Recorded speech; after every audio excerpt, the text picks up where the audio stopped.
Hello, myself Shravani Arvinda Patil. I am from Zeal Institute of Engineering, pursuing degree of engineering. So for this year Science Day, me and my group have made 2D CNC machine. My group guider is Professor Prachiti Shinde, and my group members are Sia Kakani, Kunal Patil, and Prajwal More.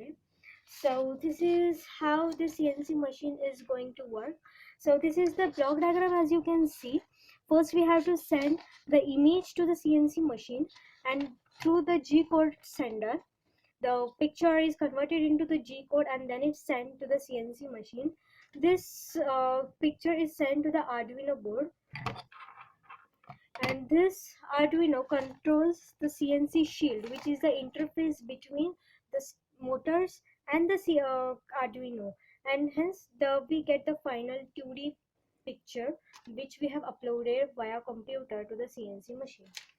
So the working is so the construction is, this is the Arduino board which I have used, which is directly connected to the CNC shield. The CNC shield is connected to two stepper motors. The one stepper motor is over here which works along x-axis, and the other stepper motor is over here which works along y-axis. So this is how the overall construction is. The third motor which I have used is this servo motor.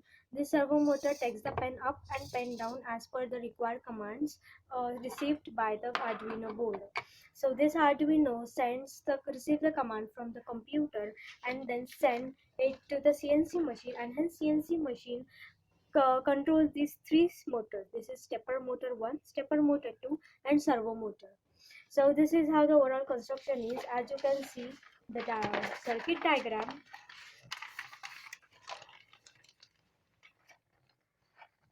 The Arduino is connected to CNC, and this CNC is connected to two motors. So this is how it is constructed. Then when we upload the code of the CNC in the Arduino, the code is stored into the Arduino. This Arduino then sends the command according to the code to the CNC, and hence it all works. So basically this CNC machine has a lot of applications, in the industrial areas like 3D CNC machine or CNC engraver. So it has a vast application and has drastically changed the industrial production into the market. So this is how we have tried to make a 2D CNC machine with the help of Arduino and CNC. So this is our construction, and here we have written the working of the CNC. Thank you.